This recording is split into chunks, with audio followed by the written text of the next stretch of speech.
بسم الله الرحمن الرحيم. الحمد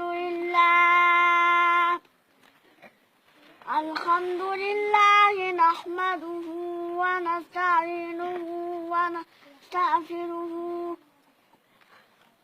ونعوذ بالله من شرور أنفسنا ومن سيئات أعمالنا.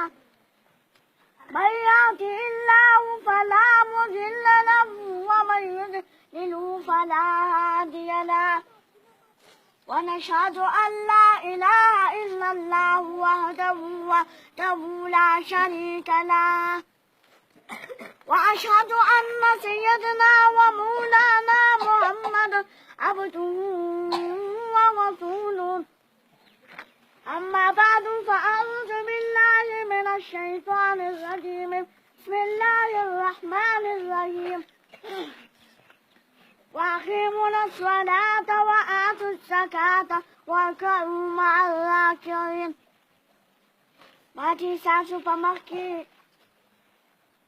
تعالى جل جلاله كأسماني كتاب مقدس آيات محتاج دول وصلوا.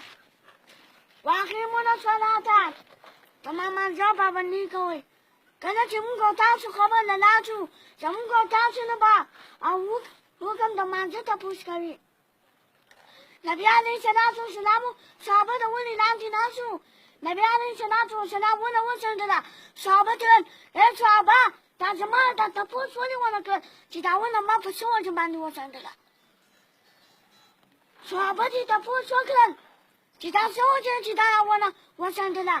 نبی علیہ الصلوۃ والسلام ونه جواب ورکړل وایي څوک چې پنځه وخته لمونځ کوي لکه څنګه چې ما دا ونه وڅنډله او څنګه چې وینه راپاڼې وریږي دغه شان به د انسان نه دا ګناهونه ریږي لکه څنګه چې انسان پنځه وخته لمونځ کوي. وآتوا الزکاة ورکړئ زکات. الله رب العزت د لسمې روپۍ نه یوه روپۍ زکات قبول کړی دی. ځکه موږ تاسو چې کله یوه روپۍ زکات ورکړو او موږ تاسو چې کله خبر له لاندو زموږ تاسو هغه زکات راشي اوله سوال جواب وکړئ اوله شفاعت وکړئ. موږ تاسو چې کوم دی ورله شفاعت نه وکړو. وارکعوا رکوع کوئ مع الراکعین سره د رکوع کوونکي سره. کله چې انسان په مانځه ودرېږي فرشتې ورله راشي یوه فرشته په دې وکړه بله فرشته په دې وکړه یا سجده غلطه وي یا په مانځه کې سستي کړې وي یا چې کوم د غفلت نه وي کړی زما ته راشي لمونځ غلط وکړي.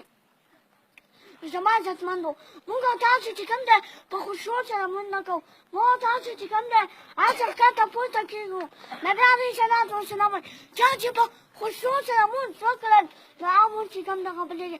او که موږ تاسو په خشوع سره لمونځ نه کوو نو زموږ تاسو لمونځ چې کوم دی نه قبلېږي.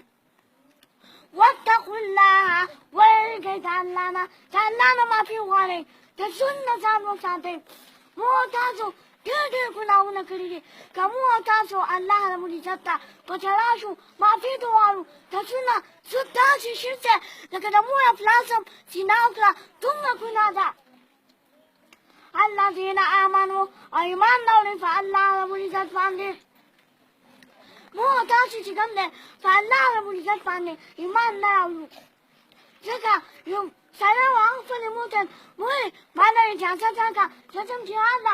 هغه ورته وویل بچیه ته چې جهاد ته لاړ شې چې زه مړه شم زما جنازه به څوک کوي. هغه ورته وویل نه زه ځم. کله چې هغه روان شو په یو ځای کې یې ډبه کېښودله. دا شان چې لمانځه ټایم و یو مسجد و هلته دننه ورغی لمونځ یې کولو. هغه لاغی د دې شاته غلا کېښودله هغه لاړ وتښتېدلو. کله چې خلک راغلل ویل وینه لمونځ کوي هم غلاګانې کوي.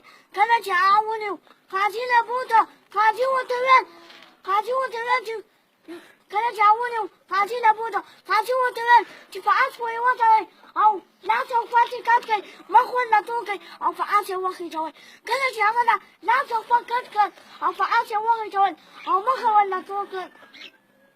په یو ځای کې چې چا تپوس وکړل چې دا څه وجه ده چې تاسو دا سړی چې کوم دی په اس یې وخېژول دی مخ هم ورله تو کړی دی لاس هم dat kiri ta so chida akhai ko tuwe te da ma tin akhla karida asali wata fakhfele we ta shanti je jihad lam makhfele mutal mu'mana ja زجم جهاد لا أخيرا البشير مسا زجم لشم جماعتنا عزبة سكر زجم شانتي كريتاتي وانتم زيانم مسيطة ماموس كونو حوزر شا يدخلنا خبرنكم أغاتي كلا كوشكو جماعة ماندو أغاتا مورا بلانا كريتاتي تلو أغاتي أشتلوشو واحد دوانا